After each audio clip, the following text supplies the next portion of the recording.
The Mystery of Nanoflares, presented by Science at NASA. When you attach the prefix nano to something, it usually means very small. Solar flares appear to be the exception. But researchers are studying a type of explosion on the Sun called a nanoflare. 1 billion times less energetic than ordinary flares, nanoflares nevertheless have a strength that belies their name. A typical nanoflare has the same energy as 240 megatons of TNT, says physicist David Smith of UC Santa Cruz. That would be something like 10,000 atomic fission bombs. The Sun can go days, weeks, or even months without producing large solar flares. Nanoflares, on the other hand, are crackling on the Sun almost non-stop. They appear as little brightenings of the solar surface at extreme ultraviolet and X-ray wavelengths, continues Smith. The first sightings go back to Skylab in the 1970s. The relentless crackle of nanoflares might solve a long-standing mystery in solar physics. What causes the Sun's corona to be so hot? Imagine standing in front of a roaring fire. You feel the warmth of the flames. Now back away. You get cooler, right? That's not how it works on the Sun.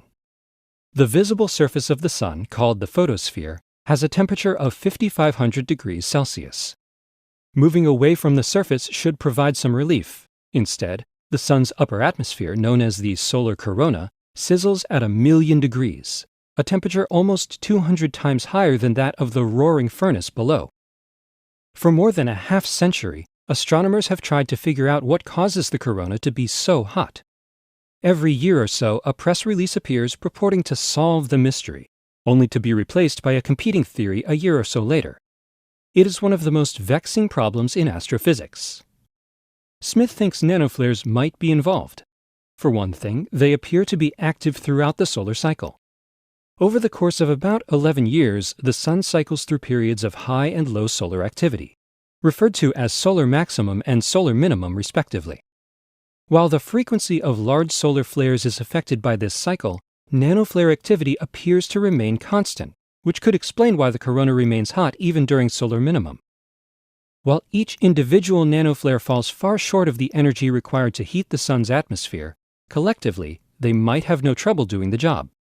To investigate this possibility, Smith turned to a telescope designed to study something completely different. Launched in 2012, NASA's NuSTAR X-ray telescope's primary mission is to study black holes and other extreme objects in the distant cosmos. Solar scientists first thought of using NuSTAR to study the Sun about 7 years ago, after the space telescope's design and construction was underway. Smith contacted the principal investigator, Fiona Harrison of the California Institute of Technology in Pasadena, to see what she thought. "At first, I thought the whole idea was crazy," says Harrison. "Why would we have the most sensitive high-energy X-ray telescope ever built, designed to peer deep into the universe, look at something in our own backyard?" Eventually, she was convinced. As Smith explained, NuSTAR has just the right combination of sensitivity and resolution to study the telltale X-ray flickers of nanoflares. A test image they took in late 2014 removed any doubt. NuSTAR turned toward the Sun and, working together with NASA's Solar Dynamics Observatory, captured one of the most beautiful images in the history of solar astronomy. The next step, says Smith, is to wait for solar minimum. Having just passed solar maximum, the current solar cycle will wind down in the next few years, leaving the Sun mostly free of sunspots and other magnetic clutter that can obscure nanoflares. NuSTAR will be able to survey the stellar surface and gather data on these explosions like no telescope has done before. Will it solve the mystery of nanoflares and the solar corona? "I don't know," says Smith, "but I cannot wait to try." For more information about powerful explosions, nano and otherwise, stay tuned to science.nasa.gov.